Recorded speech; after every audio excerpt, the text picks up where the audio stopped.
Hello, friends. Welcome to An Academy. This is me, Dr. Siddharth Arora, and friends, we are continuing with our series This Day That Year. आज बहुत बड़ा दिन है. आज वैसे तो सारे दिन बड़े होते हैं, लेकिन आज का दिन मेरे लिए खासकर बहुत पर्सनली बड़ा इंपॉर्टेंट डे है. बिकॉज आज है 27 दिसंबर, 27 दिसंबर, और आज के दिन 27 दिसंबर 1797 में एक ऐसे शख्स का जन्म हुआ. एक ऐसा शख्स इस दुनिया में आया जो उसने अपनी शायरी से, अपनी पोइट्री से, अपने प्रोज से, अपने अल्फाजों से वो सब शेयर कर लिया जो शायद ओवर 1000 years फिलोसफर्स ने बोला होगा, लेकिन उन्होंने उस शायरी को एक फ़लसफ़ा बना दिया, एक फ़िलासफ़ी बना दी. ज़्यादातर लोग उनको सेलिब्रेट ही नहीं कर पाए बिकॉज हमें उर्दू शायरी का उतना एक्सपीरियंस नहीं दिया गया. And then the division of the country, the partition of this country specially इस बात को और एम्फेसाइज कर गई कि उर्दू एक गैर मुल्की ज़ुबान है, जो कि एक्चुअली सही नहीं था. उर्दू इस देश में ही पनपी थी, दिल्ली की, लखनऊ की सड़कों से शुरू हुई थी. और यही उस उर्दू के एक ग्रेट हीरो को, उस उर्दू के उस रेखते के उस ग्रेट उस्ताद का नाम था मिर्ज़ा गालिब. सो आज गालिब साहब का वर्षगांठ बोल सकते हैं, आज उनका जन्मदिन था. राइट. वे बैक 1797 में एक ह्यूज ह्यूज पर्सनालिटी आई, और उस पर्सनालिटी को आज हम समझने की कोशिश करेंगे. In what ever little way is possible हम लोग समझने की कोशिश करेंगे कि क्या हम सीख सकते हैं, what can we learn from the great Mirza Naushad. So let us learn the secrets of improving your life from the great Asadullah Khan Ghalib. So learn the secrets of improving your life. 27 दिसंबर को आज द ह्यूज डे. और बहुत सारे लोगों को लगेगा कि सर ये आप तो कॉन्स्टिट्यूशन लॉ पढ़ाते हैं, ये सब क्या आ गया. तुम्हें अगर यूपीएससी सिविल सर्विसेज एग्जामिनेशन के बारे में कुछ अंदाज़ा है तो पिछले साल, okay, the one year that has gone, UPSC civil service examination mains question आया था, poets are the unacknowledged legislators of the world. कि पोएट्स ने, शायरों ने कविताओं के थ्रू, राइट, शायरी के थ्रू ऐसी बहुत सारी चीज़ें बोली जो कि अल्टीमेटली देश का लॉ बनाने में काम आई. और not only here but in various parts of the world. और बहुत सारे हमारे एस्पिरेंट फ्रेंड्स इस क्वेश्चन का आंसर दे नहीं पाए.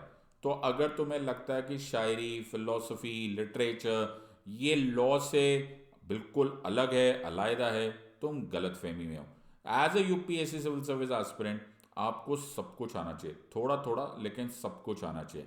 और मेरा इस सीरीज से मकसद ही ये है, मैं तुमको एक hugely hugely curious, hugely informed, एक 360 degree intelligent, wise, empowered, informed citizen बनाओ. इससे पहले कि तुम एक सिविल सर्वेंट बनोगे, तो उससे पहले तुमको एक एम्पावर्ड, इन्फॉर्म्ड सिटीजन बनना है. सो आज का दिन हम स्टार्ट कर रहे हैं with the great man, right. और मेरे हिसाब से मेरी लाइफ में a huge role has been played by Mirza Asadullah Khan Ghalib, because of the fact कि इनकी पोइट्री में वो फिलॉसफी है जो मैंने एरिस्टोटल में देखी, जो मैंने प्लेटो में देखी, जो मैंने शेक्सपियर में पढ़ी. मुझे लगता है उन सबसे ज़्यादा डिस्टिल्ड, सबसे ज़्यादा डाइवर्स फिलॉसफी इस Diwan Ghalib. And that is the reason that हमें इनके बारे में पढ़ना चाहिए. और हमको ये समझ में आना बड़ा ज़रूरी है कि हैं और भी दुनिया में सुखनवर बहुत अच्छे, कहते हैं कि गालिब का है अंदाज बयां और सुखनवर. आज मैं तुम्हें जब इनके शायरी सुनाऊंगा तो मैं तुमको उनका मीनिंग भी बताते हुए जाऊंगा, ताकि अगर हो सकता है मैं तुम्हें in what ever little capacity, please understand this, okay. जब मैं इनकी शायरी की बात करता हूँ तो जो अपने आप को बहुत बड़ा सूरमा भी समझता है ना, उर्दू शायरी को समझते हुए, रेखते को समझते हुए, Rekhta is another word for Urdu, तो वो भी बोलता है कि यार इनकी शायरी को तो आप 0.1% भी अपनी पूरी ज़िंदगी में समझ लो, वो भी बहुत कुछ है. बिकॉज इट वॉज नॉट शायरी, इट वॉज नॉट जुल्फ़ें एंड आंखें एंड शराब and so on so forth. It every word had different paradox, every word had layers, every phrase had different meaning, and अगर हम उनको समझ सकते हैं तो हमें ज़िंदगी में बहुत बहुत मदद हो सकती है. सो अगर मेरा ये वीडियो तुम में से एक इंसान को भी, एक वॉच करने वाले को भी इनिशिएट कर सकता है into this beautiful journey of trying to understand and trying to get a glimpse into one of the most brilliant minds of the world probably, then I'll consider myself lucky. इस शेर में लिखा हुआ है. तो हैं और भी दुनिया में सुखनवर बहुत अच्छे. सुखनवर इज अ पोएट. सो बोले हैं और भी दुनिया में सुखनवर बहुत अच्छे, कहते हैं कि गालिब का है अंदाज बयां. और इन अदर वर्ड्स ये अलग ही तरीके से ये अपनी शेर पढ़ते थे. And that is the entire situation जिनको हमने समझने की कोशिश करनी है. और मैं एज अ सेड, दीवाने गालिब जो किताब है, जो इनका दीवान है, which is probably only a fraction of the work which Asadullah Khan Ghalib had left for the world. वो फ्रैक्शन है क्योंकि बहुत सारे तो वो खुद ही फेंक देते थे जब बेकार है, जबकि वो जो बेकार है फेंक देते थे वो भी अपने आप में एक मास्टरपीस हुआ करता था. लेकिन उसमें भी 200 गज़ल्स है, राइट. और उसमें जब आप पढ़ोगे तो एक एक शेर is worth its weight in gold. और अभी भी एज आई सेड इस पर रिसर्च चल रहा है कि वो एक्चुअली क्या बोलना चाह रहे होंगे. So I hope you will enjoy this. And if you enjoy this I will be very very glad. And मैं उसके साथ कुछ लाइफ लेसन्स करूँगा. सो फर्स्ट लाइफ लेसन जो मैं इससे थ्रू आपके साथ करता हूँ कि fight with wit not fist. ये बड़ा इंपॉर्टेंट लाइन है. मैं क्या बोल रहा हूँ? Fight with wit not fist. आमतौर पे हम पर किसी तरह का अटैक होता है, फिजिकल या मेंटल, राइट. खासकर जो मेंटल होता है, आजकल के सोशल मीडिया के ज़माने में ये बड़ा आसान हो गया. अनोनिमिटी के नाम पर, freedom of speech and expression के नाम पर कोई भी बेहुदा सा इंसान बेहुदा सा कमेंट, बेहुदा सी बात पर उठाकर किसी भी, चाहे वो सामने वाला कितना भी बड़ा रुतबे वाला हो, कितना भी बड़ा अचीवर हो, कौन सी पोजीशन में हो, मतलब मैंने देखा कि हमारे देश के प्रधानमंत्री के ऊपर भी लोग गलत कमेंट्स करने की हिम्मत रख लेते, which is so sad and so unfortunate. ये कंट्री अदब की कंट्री मानी जाती थी और ये हो रहा है. लेकिन हम, पहले भी होता था, ऐसा नहीं था कि पहले नहीं होता था, लेकिन इन वो भी एक तहजीब तो होती थी, एक भी मैनर्स होते थे, लेकिन अब तो ख़त्म हो गया. अब तुम लीडर बनने वाले हो, you are going to become an leader. तुम में से कई बार लोग आईएएस ऑफिसर्स, आईपीएस ऑफिसर्स बनोगे. मैं तुम्हें सजेस्ट कर रहा हूँ, लर्न फ्रॉम मिर्ज़ा नौशाद. मिर्ज़ा नौशाद गालिब साहब का एक और नाम है, राइट. फाइट विद विट. उनको जवाब इतना शार्प दो जो मैंने कि सामने वाला की मुंह बंद हो जाए. आपको फिजिकल या फिर एड होमिनम अटैक करने की ज़रूरत नहीं, आपको अपनी तहजीब लूज करने की ज़रूरत नहीं. अब आप इसको कैसे समझाओगे? So let me take an example. तो मैं आपके साथ एक एनेक्डोट शेयर करता हूँ, एक वाक्य शेयर करता हूँ. तो मिर्ज़ा असदुल्ला खान गालिब साहब को जो सबसे पसंद था वो था आम. उन्होंने आम पर बड़ी शायरी की हुई है उनको, लेकिन आम बड़ा अच्छा लगता था. नाउ ये this is historically noted fact. So Mirza एक दिन आम खा रहे थे और आम ने वो मतलब बेइंतहा उनको पसंद था, तो वो बेइंतहा नंबर्स में खाते थे. एक ऐसे ही वो अपने बली मरा अपने मोहल्ले में बैठकर आम खा रहे थे और आम खाते खाते वो छिलका ऐसे साइड में फेंके जा रहे थे. एक उठाया खाया, एक उठाया खाया, फेंका. तो एक उनके मित्र सामने से गुजरे उनके, और उनका इरादा शायद उस दिन था कि आज वो मिर्ज़ा को छेड़ के ही जाएंगे, तो मजाक उड़ा के ही जाएंगे. बट मिर्ज़ा का मजाक उड़ाना आसान तो था नहीं. मिर्ज़ा फिर मिर्ज़ा थे. तो वो आए और उन्होंने ऐसे बोला, बोला मिर्ज़ा क्या कर रहे हो? ओके, आम खा रहे हो? बोला हाँ. बोले कितने आम खाते हो? तो बोले मेरे को पसंद है. बोले देखो तुम्हें ही आम पसंद है. उन्होंने जहाँ पर तुमने छिलके फेंके हुए वहाँ पर गधे खड़े हुए थे, गधे, डंकीज. तो उन्होंने बोला देखो यहाँ तक कि एक गधा भी आम नहीं खाता. अब डंकीज कोइंसिडेंटली वहाँ पे वो जो गधे थे वो आम नहीं खा रहे थे या वो छिलके नहीं खा रहे थे. तो उनका कहने का, उनके छेड़ने का तरीका था देखो यहाँ तक कि एक गधा भी आम नहीं खाता. अब दूसरे जैसा, अगर तुम्हारे जैसा या कोई नॉर्मल बंदा हो, या जब मेरे जैसा जो कि ऐसा रिटालिएट करे, कैसे बोल दिया तुमने मेरे को, द ग्रेट मिर्जा असदुल्ला खान गालिब बोले, इसमें कोई शक नहीं है कि गधे आम नहीं खाते। आई hope you have understood the joke, और जिसको समझ में आ गया उसको समझ में आ गया कि सामने वाले को कुछ बोला भी नहीं गया और मुंह बंद हो गया। तो सिर्फ शब्दों का फेर बदल था कि एक बोलते हैं कि एक गधा भी आम नहीं खाता, और दूसरा बोलते हैं कि गधे आम नहीं खाते। The emphasis on the word गधा मेक्स द एंटायर स्टोरी गो। सामने वाला सलाम करके चले जाता है, सामने वाला सलाम करके चले जाता है, भाई किससे पंगा लिया था यार। Okay, somebody who has the wit, somebody who has the champion IQ of hundreds and 200s above the normal people, वो इस तरह का जवाब उसी मोमेंट पे देता है। उनको क्रिएट नहीं करना पड़ता, उनको कहीं से ऐसा मैन्युफैक्चर नहीं करना पड़ता, आंसर ऐसे ही होता है। कल मैंने कोइंसिडेंटली जस्ट 2 days बैक मैंने अटल बिहारी वाजपेयी जी पर एक वीडियो बनाया था। ये हर महान आदमी कुछ कुछ स्पेसिफिक प्रॉपर्टीज के साथ, प्रॉपर कैरेक्टरिस्टिक्स के साथ पैदा होते। उनका भी विट कमाल होता था। मैंने वो वीडियो देखा, आप प्लीज जाके वो वीडियो देखिए। उनका भी विट एक ऐसा बिल्कुल राइट टाइम पे राइट वर्ड्स बोल देते, सामने वाला उड़ जाता था।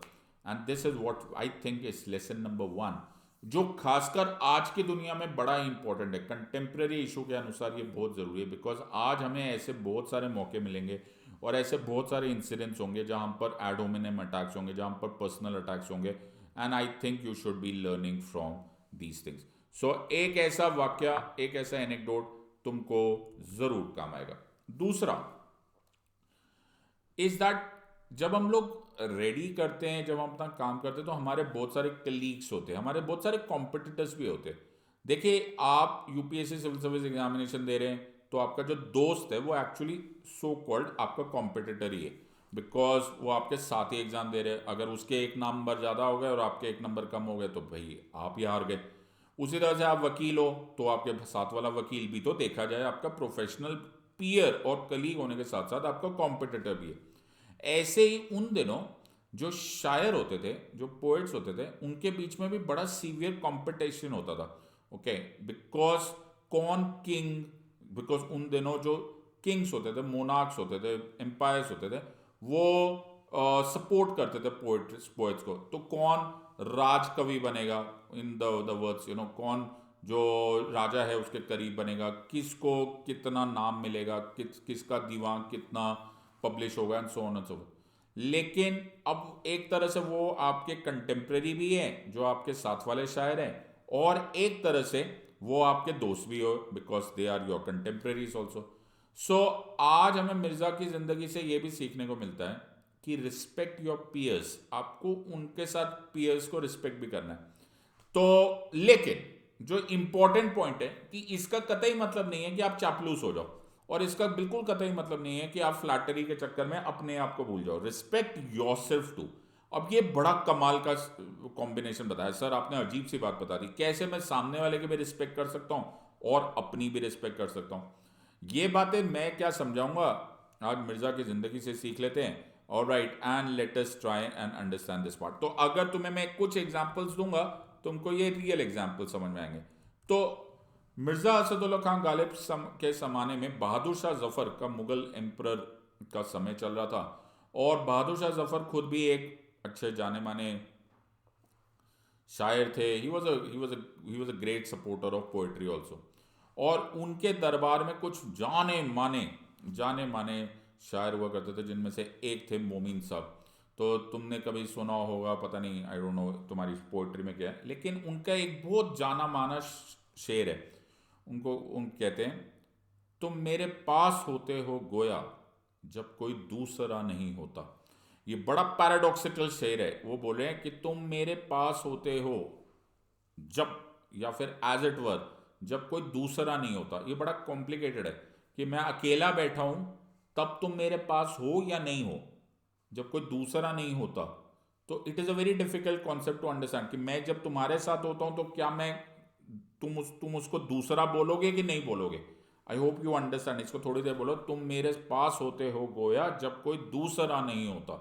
सो इन अ वे इट बड़ा कॉम्प्लिकेटेड हो गया कि अगर मैं तुम्हारे साथ बैठा हूं तो क्या मैं ये बोलूं कि दूसरा बैठा है, इसका मतलब है मैं तुम्हारे साथ नहीं बैठा हूं, in a way. So it is a very paradoxical शेयर। ओके, अगर तुम इस बारे में थोड़ा सोचोगे तो तुमको, और तुम्हारा उस लेवल ऑफ अंडरस्टैंडिंग धीरे धीरे बढ़ जाएगी, तो तुम्हें समझ में आ जाएगी कि ये उर्दू शायरी में एक बड़े जबरदस्त होता था पैराडॉक्स का फिनोमिना, लेयर्ड फिनोमिना। अब ये क्यों मैं सुना रहा हूँ, मैं तो मिर्ज़ा गालिब के लिए ये बना रहा हूँ पूरा का पूरा वीडियो। अब इसमें मिर्ज़ा क्या बोलते हैं, मोमिन उनके कंटेम्प्रेरी थे, उनके साथ ही दरबार में थे, एंड मोमिन की भी बड़ी लिरिकल शायरी हुआ करती थी, ज़ौक़ साहब भी इनके कंटेम्प्रेरी थे। अब देखा जाए तो मेरे कंटेम्प्रेरी जो कि मेरा कॉम्पिटिटर है, वो एक शेर सुनाता है जो मुझे अच्छा लगता है, सब बोले वाह वाह वाह। मिर्ज़ा क्या बोले, मिर्ज़ा बोले मोमिन साहब, ये जो आपका शेर है, ये जो आपके शेर है, ये मेरे नाम कर दो, कि ये आपने नहीं लिखा, मेरे नाम लिखा है, मैंने लिखा है। और मेरा पूरा दीवाने गालिब जो राइट में है, जो पूरा दीवाने गालिब, पूरा, ये आपके नाम कर दूंगा मैं। Can you believe the kind of compliment that is? And please understand, ये कोई किताब नहीं है, दीवाने गालिब है। Okay, so it is that kind of a book और that kind of collection of शेयर जिसको आज तक मास्टरपीस माना जाता है, और शायद दुनिया में आने वाले वक्त में कभी कोई ऐसा नहीं होगा जो इनको कंपेयर कर पाएगा। और बड़ा कितना बड़ा कॉम्प्लीमेंट है to a peer, to a competitor Momin, कि आप अपना ये शेर मेरे नाम कर दो, मेरा पूरा दीवान आपके नाम। This is the way of praising somebody. तो क्या वो दुश्मन दुश्मन रहेगा या कंटेम्प्रेरी कंटेम्प्रेरी रहेगा? No, you will have mutual respect with one another. This is what you can learn from the lifes of great people. एक और बहुत इंपॉर्टेंट है, बड़ा कोइंसिडेंस है कि मिर्ज़ा से करीब 100 साल पहले, मतलब मिर्ज़ा के राइज से पहले, 1797 में इनका जन्म हुआ था, लेकिन अबाउट 50-60 ईयर्स बैक, राइट, एक शायर और बहुत माने जाते थे जिनका नाम था मीर तकी मीर। ओके, तुमने शायद इनके कुछ शायर सुने भी होंगे, जैसे शाम से कुछ बुझा सा रहता हूँ, दिल हुआ है चराग मुफलिस का, या अगर तुमने बाजार मूवी देखी होगी तो एक बहुत अच्छा सॉन्ग था उसमें था, दिखाई दिए तुम्हें कि बेखुद किया, मैं नाम पूरा भूल गया, दिखाई दिए यूं कि बेखुद किया, हमें आपसे ही जुदा कर चले। दैट वाज अ शेर। बहुत ही खूबसूरत था। राइट, और ये मीर तकी मीर साहब का ही एक शेर था, उनकी गज़ल है, उसका एक पार्ट है। नाउ एक दिन, ना वो फेज निकल गया, मीर साहब अपने ज़माने में महान थे, और करीब उनके 2 जनरेशन्स के बाद मिर्ज़ा दिल्ली की सड़कों पे थे, तो एक फ़कीर उनमें से मीर तकी मीर साहब की एक गज़ल को सॉन्ग के फॉर्म में गा रहा था। मिर्ज़ा ने सुना, मिर्ज़ा ने उसको बुलाया। मिर्ज़ा के पास खुद ज़्यादा पैसे वैसे होते नहीं थे, मिर्ज़ा आधा टाइम तो उधार में ही होते थे। अब भाई ज़िंदगी तो उनकी राजाशाही ठाठ थे उनके, लेकिन पैसे कम ही होते थे, लेकिन वो अपने आप को राजा से कम तो समझते नहीं थे। तो उन्होंने उस फ़कीर को बोला इधर आ भाई, ये तू गाना, ये जो गा रहा है, ये किसकी गज़ल है, ये किसने बनाया है? तो बोले कि ये एक आपसे पहले, एक 60-70 साल पहले एक मीर हुआ करते थे, ये उनका ही कलाम है, उनका ही शायरी है, उनकी ही सॉन्ग है। मिर्ज़ा के पास छोटे मोटे थोड़े बहुत सिक्के रहते थे, वो भी उनका उधार से ही होते थे। उन्होंने फ़कीर को बोला भाई ये तू रख। ओके, बोला कि यार कोई बात नहीं, मेरी जेब में नहीं, बट क्या है, क्या जिंदा दिल शायरी है, क्या है, मज़ा आ गया। ओके, और उनके मुंह से निकला ये शेर, उन्होंने बोला, रेखते के तुम ही उस्ताद नहीं हो गालिब। रेखते मतलब उर्दू, वो खुद को ही बोल रहे, रेखते के, खुद को पहले बोल रहे हैं कि रेखते के तुम ही उस्ताद नहीं हो गालिब, कहते हैं अगले जमाने में कोई मीर भी था। डू यू रियलाइज, जो मैं तुमको बताने की कोशिश कर रहा हूं, उन्होंने मीर साहब की तारीफ की, लेकिन अपने आप को डोरमैट नहीं बनाया। वो बोले कि मैं भी उस्ताद हूं, बट मैं ये भी रिस्पेक्ट करता हूं कि मीर साहब आप भी उस्ताद थे। This is what a beautiful way. ये होता है वो अदब और अधिकार का बैलेंस। दुनिया में जिंदगी में जीतना है तो ये बैलेंस लाना बड़ा जरूरी होता है, and that is how you learn from these great man.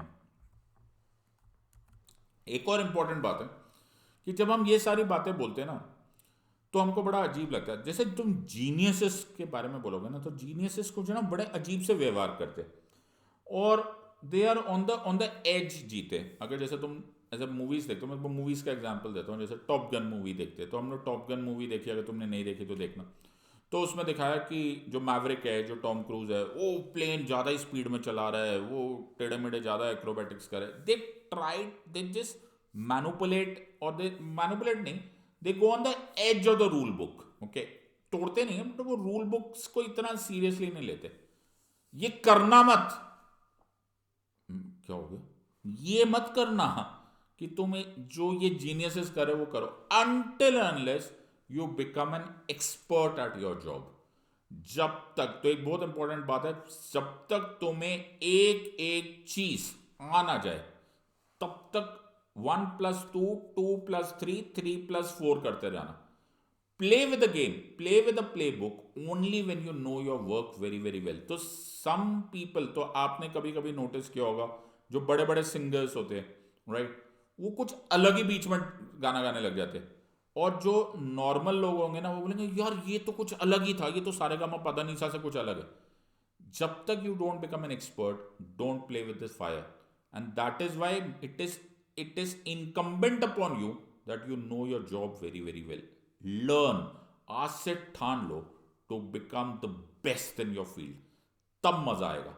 That is the fun part. तो I am not trying to please, by no mistake I am trying to say that break the rules. I am just saying कि जहां पर वो शुरुआत होती है, जहां पर वो एज होता है, जहां you start pushing the envelope, you have to know your job well. तो ये सर आप क्यों बता रहे हो? तो पहले मैं जो तुम्हें इस कहानी को समझाने के लिए फिर से मिर्जा के कुछ कंटेम्प्रेरी शायर का नाम लेना पड़ेगा, और उनमें से एक बड़े फेमस है, उनका नाम था शेख इब्राहिम ज़ौक। सुना तो होगा, कौन जाए ज़ौक पर दिल्ली की गलियां छोड़कर, ये सुना तो होगा, राइट। तो ज़ौक साहब भी बड़े अच्छे शायर थे, और ज़ौक साहब बहादुर शाह जफर के बिल्कुल राइट हैंड थे। ही वॉज द कोर्ट पोएट जिसे बोला जाता था, वन हु जो राज कवि बन जाते। ही वॉज द वन जो absolutely he became the tutor, और was very close to Bahadur Shah Zafar. Bahadur Shah Zafar मतलब the Mughal emperor. Do you realize what are we talking? तो ज़ौक साहब ने, जैसे उनके शेर थे, और बड़े अच्छे शायरी थी उनकी, तो बोलते थे अब तो घबरा के ये कहते हैं कि मर जाएंगे, मर के भी चैन न पाया तो किधर जाएंगे। तो ज़ौक साहब की मैं क्यों तारीफ करूं?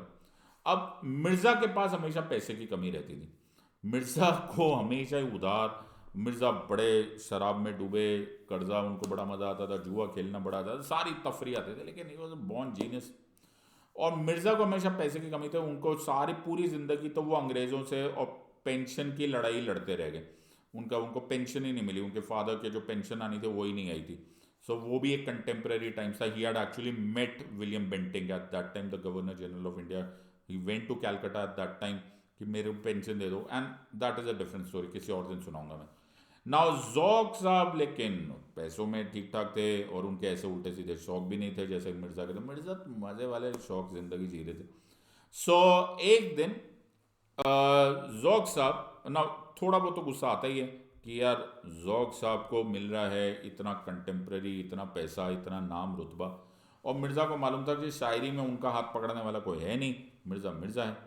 तो एक दिन वो अपने बल्ली मरान में, ओके, पुरानी दिल्ली में वो बैठकर अपने दोस्तों के साथ बातें कर रहे थे, जो उनका नॉर्मली उनका राइट टाइम पास था। ठीक उनके सामने से ऐसे एक पालकी जाती थी, उन दिनों पालकी लेके जाते थे, जो रिच पीपल होते थे, जो गवर्नमेंट ऑफिसर्स होते थे, वो पालकी में जाते थे।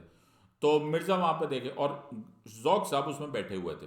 तो ज़ौक साहब को वो लेकर जा रहे, राइट, और ऐसे लेकर जाए। तो मिर्ज़ा को ना दिल का यार भड़ास तो निकालनी है ना। अब ठीक है यार, वो कोर्ट है, वो बहादुर शाह जफर साहब के मुगल एम्पर के करीब है।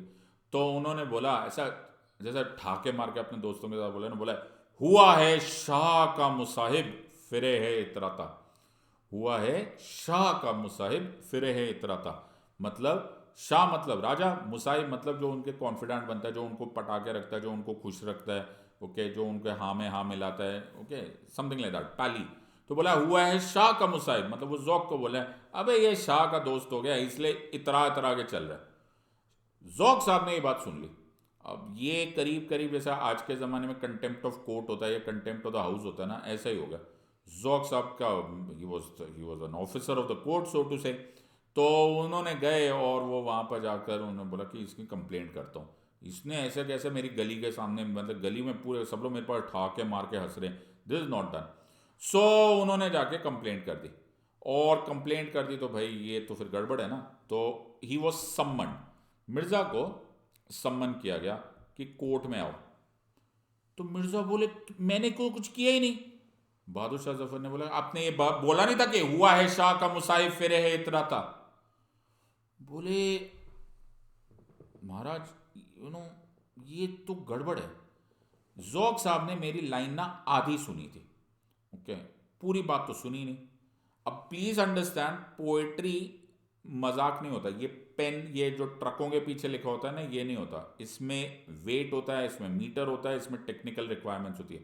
आप अचानक जैसे कोई मैथमेटिकल फॉर्मूला नहीं बना सकते, वैसे ही आप अचानक आम तौर पे शायरी भी अचानक, शेर अचानक नहीं बन जाता। It takes quite a bit of mental effort.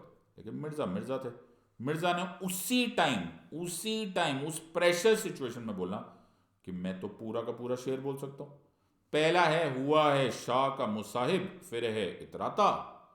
दूसरी लाइन जौक साहब ने सुनी नहीं, दूसरी लाइन थी वगरना शहर में गालिब की आबरू क्या है। What a line! What he was saying that he converted an entire line जो कि सही में उन्होंने सिर्फ मजाक उड़ाने के लिए किया था into a hugely acclaimed शेर right in the pressure of being summoned in the court. ये एक्सपर्ट तब होंगे तब तुम ये छेड़खानी कर सकते हो, लेकिन आप ये नहीं कर सकते। तो वगरना शहर में गालिब की आबरू क्या है, in other words the idea है कि वो अपने आप पे ऊपर ले रहे कि अगर मैं शाह के पास में होऊंगा तब तो मेरी इज्जत है, तब तो मैं इतरा के चलूंगा। मैं तो अपने लिए बोल रहा था कि अगर मैं शाह के या कोर्ट में कभी नहीं बुलाया गया तो मेरी आबरू क्या है। मैं तो जौक साहब को कुछ बोल ही नहीं रहा था। And that is where the story went up. And in fact as the story goes and as the anecdote goes, Zauq साहब खुद बड़े स्माइल करने लगे थे कि यार इस आदमी को ऐसा पकड़ा नहीं जा सकता, he is just too big a genius for all these things. And this is the entire with this part. Next, never never give up. जिंदगी आएगी, जिंदगी आओगे ना तो कष्ट तो लेकर ही आएगी, चैलेंजेस लेकर आएगी, and that's a fun of it also. अगर आपको प्रेशर नहीं मिलेगा यू विल ऑलवेज फॉल्टर। अगर आपने किया क्या जिंदगी में, सब कुछ ही बर्बाद हो गया। मिर्ज़ा की खुद की ज़िंदगी बड़ी ख़तरनाक थी, okay. Mirza as I told you हमेशा से मुफलिसी में काटी उन्होंने ज़िंदगी। उनके पास पैसे की कमी थी, उनको जो पेंशन मिलनी थी, उनके फादर वो skilled in action, he was an army officer. उनके फादर का जो पेंशन आने वाली थी वो फॉर वेरियस रीजंस उनको मिल नहीं रही थी। मिर्ज़ा के 7 बच्चे हुए, 7, okay, 7 times the woman, the wife carried 7, और सातों के सातों की डेथ हो गई। Now this is another very sad part. तो तुम समझ ही सकते हो एक बड़ा प्रेशर वाली सिचुएशन में थे, लेकिन Mirza always remained very high in spirit. So वो मिर्ज़ा की जो स्टोरी थी, राइट, वो बहुत सारे वर्ड्स में आपको नोटिस करेंगे। तो जो उन्होंने बोला, रगों में दौड़ते फिरने के हम नहीं कायल, जब आंख ही से ना टपका तो फिर लहू क्या है। लोग लोग you know this is nothing else but passionate life. रगों में दौड़ते फिरने के हम नहीं कायल कि यार जिंदगी आई, सांस ली, थोड़ा खून बहा, ओके, चला फलां ढिमका, मर गए। तो जिंदा रहना एक अलग बात होती है। जिंदगी, वो कहते हैं ना, सांस लेना, सांस लेते रहना जिंदगी नहीं, जिंदा रहने की आदत हो जाती है। ही सेड नो, रगों में दौड़ते फिरने के हम नहीं कायल, जो आंख ही से ना टपका तो फिर लहू क्या है। पैशन ही नहीं हुआ तो तुमने जिया क्या यार। You have to go and fight it out. उम्र के साथ साथ जैसे मिर्ज़ा की हेल्थ ऑब्वियसली एज के साथ गई, मिर्ज़ा ने और बहुत कुछ सहा। He saw the war of 1857, okay, war of 1857, और उसके बाद जो ब्रिटिशर्स ने बदला लिया वो सब मिर्ज़ा की आंखों से गया। उनके दोस्त सामने सामने मारे गए, कत्लेआम हुआ, उनको सब कुछ देखा। वो एक ज़माने में बोलते थे कि मेरे को तो ज़िंदगी पता ही नहीं चल रही, मैं तो अपने दोस्तों की कब्रों पे जा जाके परेशान हो गया हूँ. That is the sad part. So everything had happened in front of his eyes. But finally जब बुढ़ापे में भी था तो उन्होंने क्या शेर पढ़ा, आप पढ़ेंगे सुनेंगे तो आप घबरा जाओगे. गो हाथ को जुम्बिश नहीं आंखों में तो दम है. गो हाथ को जुम्बिश नहीं, हाथ में अब उतना दम तो नहीं, बट आंखों में तो दम है. रहने दो अभी सागर ओ मीना मेरे आगे. बहुत सारे लोगों को मिर्ज़ा के वर्ड्स नहीं समझ में आते. सागर और मीना आमतौर पे द शराब का पिक्चर, शराब जिसमें रखी जाती है उसको बोला जाता है. लेकिन ये जो शायर थे ये शराब को उस शराब के फॉर्म में हमेशा नहीं समझते थे. सागर और मीना और नशा और ये सब वर्ड्स कई बार द एलिक्सर ऑफ लाइफ से रिप्रेजेंट किया जाता था कि ये सागर और मीना इन द सेंस कि this is the elixir of life. No, ये वो नशा है जो मेरे को डिविनिटी को कनेक्ट कर रहा है. तो बोला कि अभी जिंदगी को मेरे सामने रहने दो. गो हाथ को जुम्बिश नहीं आंखों में तो दम है. रहने दो अभी सागर ओ मीना मेरे आगे. सो बहुत ही इंपॉर्टेंट कॉन्सेप्ट है. तो इसमें इसमें और बहुत शायरी थी. तो अगर अगर तुमने सुना ही होगा, बाजी चाहे अतफाल है दुनिया मेरे आगे, होता है तमाशा शबे रोज मेरे आगे. सो देर आर मल्टीपल लेयर्स में ये बोले कि बाजीचा और अतफाल है, ये बच्चों के खेलने का जगह है जहाँ पर मैं जब मर्जी जाके तो ये गेम खेल सकता हूँ, लेकिन मैं इस खेल से बहुत ऊंचा हूँ. I am going to live life, I am going to celebrate life. That is it. तो आशिक हूँ पे माशूक फरेबी है मेरा नाम, मजनू को बुरा कहती है लैला मेरे आगे. So multiple songs I can just keep going on and on by memory, because ये कितना जबरदस्त फिलॉसफी है. Never give up on life, never ever give up on life, because ये एक प्रेशियस गिफ्ट है. You have to finally do it. Last but not the least is connect with the divine. बहुत सारे लोग, in fact उनकी खुद की wife को यह लगता था कि मिर्जा एक एथीस्ट है, नास्तिक है, वो किसी हाल में गॉड को नहीं मानते. मिर्जा उनको कितने बार बोलते थे कि बीबी जी आप ना अलग ही तरीके से करते हैं, आप ना आपकी अलग ही बंदगी है, आप सब रिचुअल्स में चले जाते हो. मैं रिचुअल्स में नहीं जाता. I have my own connection with divine और वो उनके साथ मेरा दोस्ताना संबंध है. ओके, मैं उनको प्यार करता हूँ, वो मेरा अलग कॉन्सेप्ट है. सो मैं उनको कंप्लेंट भी करता हूँ. जैसे एक दोस्त होता है, एक somebody who's very close, who's a confidant. God is my confidant. मैं उनके साथ बात करूँगा, मैं उनसे कंप्लेंट भी करूँगा, मैं उनको मांगूंगा भी, मेरे को कुछ चाहिए तो भी मेरे को चाहिए, and so on and so fourth. But मैं ये रिचुअल्स में नहीं जाता, मुझे ये सब नहीं समझ में आता. So it was his own way. Okay, बहुत सारे इल्ज़ाम लगे मिर्ज़ा की पूरी ज़िंदगी में, ये बहुत बहुत दूर तक कॉन्सेप्ट था. फिर किसी और दिन मैं तुम्हें समझाऊंगा कि there was quite a fit, और आज की डेट में वो बड़ा कंट्रोवर्शियल भी हो सकता है. Alright, the way the words तब यूज़ किया, बट गट्सी आदमी था, एक्सपर्ट आदमी था, घबराने वाला नहीं था. वो उस टाइम पर मुगल एम्पायर में ही बोल देता था. ओके, उसको डर भी नहीं लगता था. And everybody respected him for genius. तो अगर तुम्हें इनके कुछ शेर समझ में आए तो बहुत ही इंटरेस्टिंग थे. तो जो मैंने येलो में मार्क किया पहले आप उसको पढ़िए. वो बोलते हैं, न था कुछ तो खुदा था, कुछ ना होता तो खुदा होता, डुबोया मुझको होने ने, ना होता मैं तो क्या होता. What a thought, what a thought. न था कुछ तो खुदा था. हम बोलते हैं ना कि कुछ नहीं था तब भी कुछ था. वो क्या था पता नहीं, लेकिन था. उसी को खुदा बोल सकते हैं, उसी को भगवान बोलते हैं, उसी को ओम बोलते हैं, उसी को ओमकार बोलते हैं.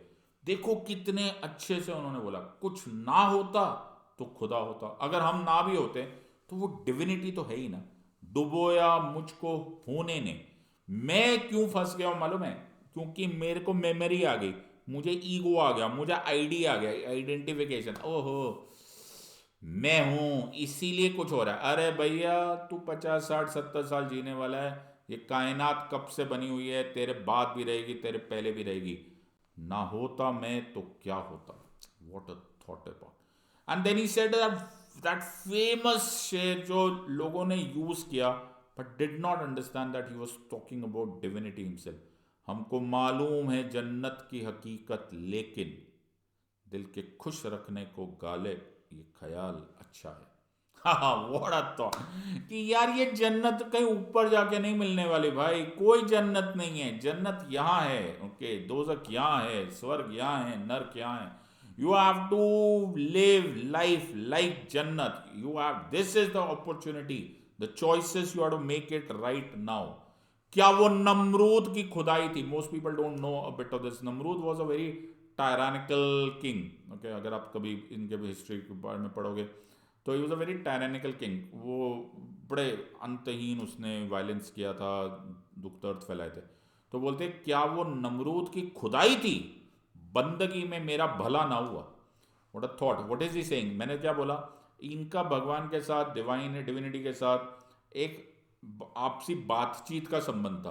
तो वो बोलते कि तो आपने नमरूद की खुदाई थी, वो के वो जो वो गलत गलत करता था, मैं तो वो गलत नहीं करता था, बंदगी में मेरा भला ना हुआ, मैं तो बंदगी कर रहा था, मेरा तो भला नहीं हुआ। वो इतना दुष्ट आदमी था, उसको आपने राजा बनने दे दिया, मेरे को नहीं बनने दे रहा। You understand? जैसे हम लोग करते हैं ना अपने मम्मी पापा के साथ, वो तो जो मेरा भाई है वो तो बदमाशी करता, आप उसको तो चॉकलेट लेकर दे देते हो, मेरे को नहीं लेकर देते। Something on those lines. क्या वो नमरूद की खुदाई थी, बंदगी में मेरा भला ना हुआ?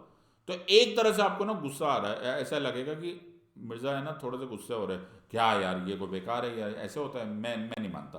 Right, but the very next शेर सेज एन इंपॉर्टेंट पार्ट, जान दी, दी हुई उसी की थी। नाउ प्लीज अंडरस्टैंड, इसमें बहुत सारे vertical and horizontal permutation interpretation हो सकते हैं, लेकिन एंजॉय दिस। इट सेज जान दी हुई उसी की थी, हक तो यूं है कि हक अदा ना हुआ। What a thought. तो अचानक he takes a volte face and he says कि नहीं नहीं, ऐसा थोड़ा ना कि मैं भगवान को मान नहीं रहा हूं। ओके, एंड द नेक्स्ट शेर automatically shows he believes in that the divinity, जिस मर्जी नाम से जाना उसको, और वो रिचुअल में नहीं मानते थे। तो वो इंपॉर्टेंट पॉइंट था, वो ही believed in divinity, he was on this part but not into the rituals part. और वो इन शेरो शायरी से आपको साफ समझ में आ रहा होगा कि मिर्ज़ा को समझने के लिए एक लाइफ टाइम बहुत कम है। Once in a life time, once in 100 years, 1000 years, 10,000 years, शायद ऐसा एक आदमी आता होगा।